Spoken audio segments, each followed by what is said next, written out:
জীববিজ্ঞানের আমাদের আজকের ক্লাস নবম দশম শ্রেণী অনুশীলনী 13.2 এর 10 এবং 11 নম্বর প্রশ্নের সমাধান। ধরো 10 নম্বর দেওয়া আছে, দেখো 5 + x + y + 135 গুণোত্তর ধারাভুক্ত হলে x এবং y এর মান নির্ণয় করো। তাহলে দেখো 10 নম্বর এখানে দেওয়া আছে ধারা 5 + x + y + 135, এটা একটা গুণোত্তর ধারা দেওয়া আছে। তাহলে এখানে x এর এবং y এর মান বের করতে হবে। তাহলে এখানে প্রথম পদ দেখো দেওয়া আছে যে ধারাটির প্রথম পদ এখানে দেওয়া আছে, কিন্তু ধারাটির প্রথম পদ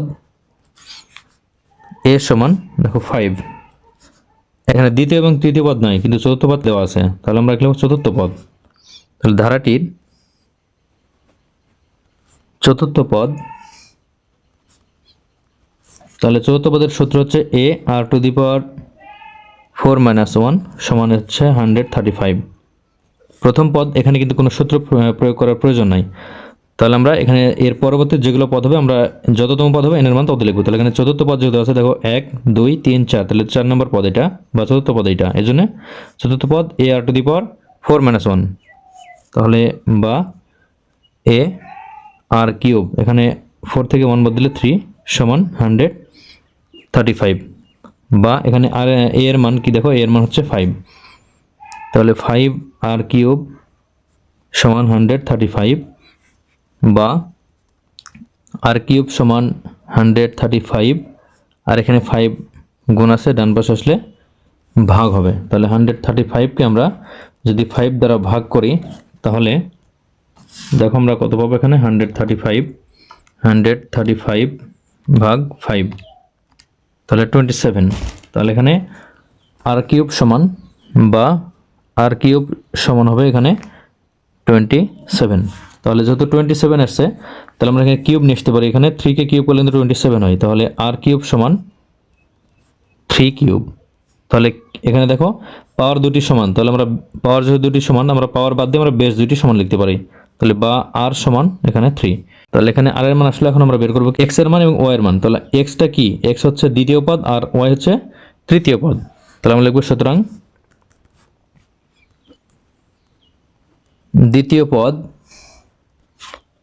x সমান, তাহলে দ্বিতীয় পদ হলে n এর মান 2, তাহলে a r⁴ 2 - 1, দ্বিতীয় পদের কারণে এখানে n এর মান 2, তাহলে a এর মান হচ্ছে 5 আর r এর মান দেখো এখানে 3 আসছে, তাহলে 5 × 3 এর উপর 2 - 1 তাহলে 1, তাহলে 5 × 3 তাহলে এটা হবে 15। দেখো এটা 15, 5 × 3 তাহলে 15। এখন তৃতীয় পদ এবং তৃতীয় পদ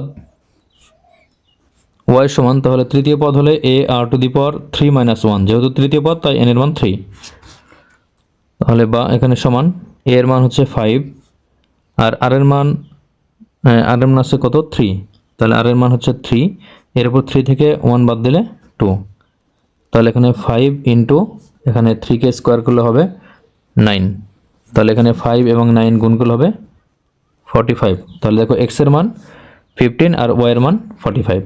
তাহলে আমরা লিখতে পারি সুতরাং x সমান 15 এবং y সমান 45, এটা হচ্ছে 10 নম্বরের অ্যান্সার।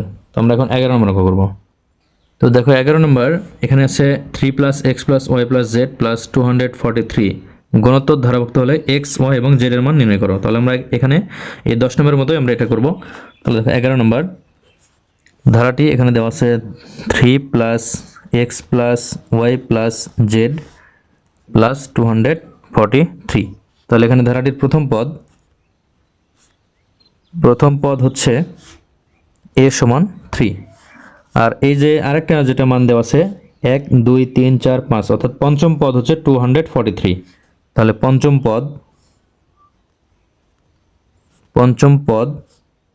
পঞ্চম পদের সূত্র পড়বে a r⁴ 5 - 1, যেহেতু পঞ্চম পদ তাই n এর মান 5, তাহলে এটা দেওয়া আছে কত 243, বা এখানে a এর মান আছে 3 আর r⁴ এখানে 5 থেকে 1 বাদ দিলে r⁴ সমান 243, বা r⁴ সমান হবে 243, আর এখানে 3 আছে গুণ, ডান পাশে আসলে হবে ভাগ। তাহলে 243 কে আমরা 3 দ্বারা ভাগ করব। দেখো 243 ভাগ 3, তাহলে হচ্ছে 81। তাহলে বা r⁴ সমান এখানে ভাগ করলে হবে 81। তাহলে এখানে r⁴ আছে দেখো, তাহলে আমরা এখানে পাওয়ার 4 নিয়ে আসার চেষ্টা করব। তাহলে দেখো 3 কে যদি আমরা পাওয়ার 4 করি, দেখো 3 কে পাওয়ার 4 করলে 3⁴ দেখো 81 হয়। তাহলে আমরা এখানে 81 এর পরিবর্তে লিখব 3⁴। তাহলে দেখো এখানে পাওয়ার 4 দুই পাওয়ার একই, এজন্য আমরা এটা বাদ দিয়ে আমরা এখানে লিখব r সমান 3। তাহলে আমরা এখন বের করতে হবে আমাদের x, y এবং z এর মান। তাহলে x হচ্ছে দ্বিতীয় পদ, y তৃতীয় পদ এবং z চতুর্থ পদ। তাহলে আমরা এখন লিখব x সমান, সুতরাং দ্বিতীয় পদ x সমান a r⁴, দ্বিতীয় পদ হলে n এর মান 2 - 1, তাহলে a এর মান হচ্ছে 3 আর r এর মান এখানে 3, এর উপর 2 থেকে 1 বাদ দিলে 1। তাহলে এখানে 3 × 3 এর উপর পাওয়ার 1 দিলে এটা 3 হয়, তাহলে 3 × 3 এটা হবে 9। এখন তৃতীয় পদ y সমান, তাহলে a r⁴, তৃতীয় পদ যেহেতু n এর মান 3 - 1, তাহলে a এর মান 3 আর r এর মান হচ্ছে এখানে 3 আসছে, r এর মান 3, এর উপর 3 থেকে 1 বাদ দিলে 2, তাহলে 3 × 3², তাহলে 3 × 9 এখানে হবে 27। এখন চতুর্থ পদ, চতুর্থ পদ হলে a r⁴ 4 - 1 হবে, যেহেতু চতুর্থ পদ তাই এখানে 4 - 1। তাহলে a এর মান হচ্ছে 3, r এর মান 3, এর উপরে 4 থেকে 1 বাদ দিলে 3, তাহলে সমান এখানে 3 আর 3 কে কিউব করলে হবে 27। তাহলে 27 এবং 3 গুণ করলে হবে 81। তাহলে এখানে দেখো x এর মান আসছে 9, y এর মান 27 এবং z এর মান এখানে z এর মান আসছে 81। তাহলে আমরা লিখব সুতরাং x সমান 9, y সমান 27 এবং z সমান 81। এটা হচ্ছে 11 নম্বরের অ্যান্সার।